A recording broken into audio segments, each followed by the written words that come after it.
19 ছেপ্টেম্বৰত আচলতে কেইবজাত মৃত্যু হৈছিল জুবিন গাৰ্গৰ আৰম্ভণিৰে পৰা জুবিন গাৰ্গৰ মৃত্যুৰ সময়ক লৈ ভিন্নজনৰ ভিন্ন মত জুবিন গাৰ্গ দুৰ্ঘটনাত পতিত বুলি খবৰ আহিছিল দিনৰ প্ৰায় 2:20 তাৰ পিছত প্ৰায় আধা ঘণ্টা ধৰি জুবিনক লৈ উৎকণ্ঠিত হৈ আছিল লাখ লাখ অনুৰাগী জুবিনৰ মৃত্যুৰ হোৱাৰ খবৰ আমালৈ আহিছিল অভিশপ্ত দিনটোৰ 2:50 জুবিনৰ হৈতে ছিংগাপুৰলৈ যোৱা আৰু জুবিন গাৰ্গৰ হৈতে হিদিনা সাগৰত প্ৰমোদ ভৱনত অংশ লোৱা সকলেও বিভিন্নজনক কৈছে ভাৰতীয় সময় অনুসৰি 2 বজাৰ পিছত জুবিনৰ মৃত্যু নিশ্চিত হোৱা বুলি কিন্তু এই বিষয়টো এতিয়া ধুৱলি কোৱলিৰ মাজত সোমাই পৰিছে আজি কেন্দ্ৰীয় মন্ত্ৰী পবিত্ৰ মাঘৰিটাই ক'লে তেওঁ প্ৰায় 1 বজাত জুবিনৰ মৃত্যুৰ খবৰ পাইছিল লগে লগে তেওঁ ছিংগাপুৰস্থিত ভাৰতীয় দূতাবাসৰ হৈতে যোগাযোগ কৰিছিল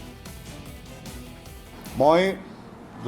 এটা কথাই কওঁ যেতিয়াই জুবিন গাৰ্গে কায়িকভাৱে আমাক এৰি গ'ল তৎক্ষণাত মই খবৰ পোৱাৰ 1 মিনিটৰ পিছতেই মই 9 বাজি ভাৰতীয় সময়মতে 1:09 যেতিয়া ফোনটো পাইছিলোঁ 1:10 মই উচ্চায়ুক্তৰ লগত কথা পাতিছোঁ তাৎক্ষণিকভাৱে আমাৰ উচ্চায়ুক্তৰ এটা শক্তিশালী দল গৈ তাত গৈ শেষ তাৰ পৰা পঠিওৱা পৰ্যন্ত জুবিনক তাৰ কাষত আমাৰ উচ্চায়ুক্ত তথা দূতাবাসৰ বিষয়াসকল উপস্থিত আছিল প্ৰথম কথা